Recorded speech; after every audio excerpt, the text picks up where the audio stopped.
Hey there, it's another beautiful day. Let's watch some stuff. There's safe levels of fluoride. Our water is full of fluoride. Our toothpaste is full of fluoride. But if you look at the fluoride studies in 3,600 municipalities around the United States, there's an inverse relationship between the concentration of fluoride and IQ. Yeah. As fluoride goes up, IQ goes down. It's a neurotoxin, right? I think it was originally fluorohexene, which actually was a byproduct of fertilizer production. And they realized that when they kept the fluorohexene in the fertilizer, killed the seed. So they pulled it out and they wondered, well, what the hell are we going to do with all this fluorohexene? Well, I guess we'll convince water municipalities to put it into the water because there's a marginal amount of evidence that it can create a nanoparticulate layer over the enamel and it could potentially prevent tooth decay. That doesn't seem like a very fair trade. You know, in some areas, they have lower IQ, but don't worry, they could potentially have less cavities. That's what we're doing. That's brilliant. That is brilliant.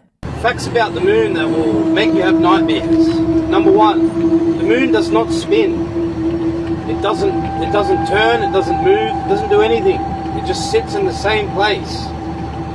What does that mean? It's man-made.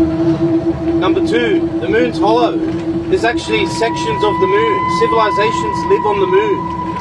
The third thing is what's going to trip you out.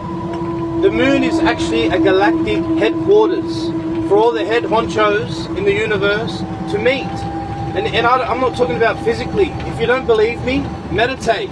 That's how they all meet. They meditate at the exact same time. They set the universal meeting, and everyone knows when to tap in and how to tap in. They can understand each other. They know exactly what the other person's saying, and they're not even in the same country altogether.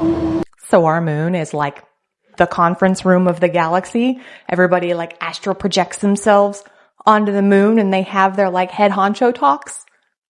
All right, cool. People often ask me, if there was a reset in the early 1800s, wouldn't everybody have to be in on it? Surely someone would have said something. But that's just the thing. Anyone that didn't follow the narrative or speak about the old world was thrown into one of these insane asylums. Did you know that in the 1800s, all across America and Canada, these insane asylums was opened? Understanding that many of these cities was only just founded, where do you think they was getting all of these insane people from? And how did they know there was going to be so many that they decided to build these massive structures to hold them in? This is the Central Lunatic Asylum in Ohio, built in 1832, and it looks just like a repurposed castle. This is the Columbia State Hospital, also in Ohio, and this was the biggest building in the United States until the Pentagon was built. And if you've been following me, you will know that I don't believe they even built this hospital. I believe it was from the old world, and they repurposed it as a detention center for anyone that spoke about the truth. I mean, just look. This is the St. Vincent Hospital in St. Louis, and they say it was built in 1894 and opened in 1895. So you're trying to tell me this took 1 year to build? So like I said, anyone that spoke about the reset was silenced. Oh, I like that theory. I like it very much. It's actually a really good one. History facts that will make you question if they're real, but they are. In the 13th century, Genghis Khan's son-in-law was murdered by the people in the city of Nishapur. So Genghis Khan's daughter, who was married to the man who was killed, ordered everyone in the city to be killed, and in less than 10 days, 1.7 million people were beheaded. What? So she had them all just... Wow, that's some power. I don't know if I could ever, I could understand the rage if you love someone that much. You just want everybody to just F off, but damn. Can look like this, and many of the Gwen Towers, interestingly, are putting up antennas on the top of them. And Gwen Towers, this is supposed to be for the emergency network system. The use of the emergency network system requires Gwen towers, one every 300 miles. Why do we have them back to back, littered all over the country? Well, because they're very dangerous, and they're not just used to relay emergency information. They're also being used for mind control and the dangerous health effects coming out of this system. Now, one might argue that every single tower you see isn't a Gwen tower, which is fine. But these are all emitting some kind of resonant frequency, right? Which is supposed to be disruptive to everybody's personal harmonics. What I want to know is why we have so frickin' many towers. How do we know which ones are Gwen towers and which ones are just regular 5G towers or regular cell phone towers or regular this tower, regular that tower, this tower that looks like a tree, that tower that's not even trying to be hidden, but it's sitting right next to two other frickin' towers. Boom, boom, boom, right there. Like right here by my house. It's just boom, boom, boom. Why? Of establishing a manned station on Bouvet Island. Their investigations, conducted in the 1950s, aimed to assess the availability of suitable flat land for their proposed station. However, they concluded that the island's terrain was unsuitable for their requirements. Additionally, they noted an expansion of the island, likely caused by a volcanic eruption, yet deemed the weather conditions unsuitable for a formal study of this new landmass. Fast forward to April 1964, when they returned to complete their examination of the island's newer areas, only to stumble upon a perplexing discovery. A boat, stranded on the island's shores, accompanied by a pair of oars a short distance away, lay within a lagoon formed by the recent landmass expansion. The boat bore no discernible markings, and although signs suggested human presence aboard, no human remains were uncovered, leaving behind a baffling mystery. A multitude of unanswered questions linger. Why was a boat found in such an isolated expanse, literally in the heart of nowhere? Who were the occupants of the vessel? How did they navigate over 1,000 miles from civilization, armed with nothing more than a pair of oars? And what fate befell the crew?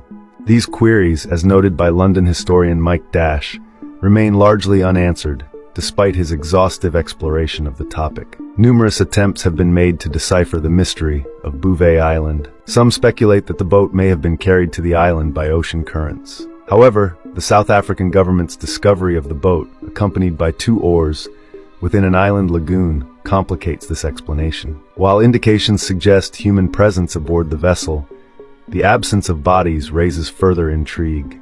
Although some argue that the bodies may have been swept away by the sea after death, this theory falters given the isolated nature of the lagoon, nestled within the heart of the island. Some have even suggested that the stranded crew somehow managed to guide their boat to the island's shore and then navigated it into the lagoon for protection against the relentless sea tides. Within a matter of days, they purportedly succumbed to starvation or dehydration near the shoreline, their bodies subsequently swept away by the waves. I had no clue this story was going to be that deep. That was a really good story. I enjoyed it. I hope you enjoyed it as well.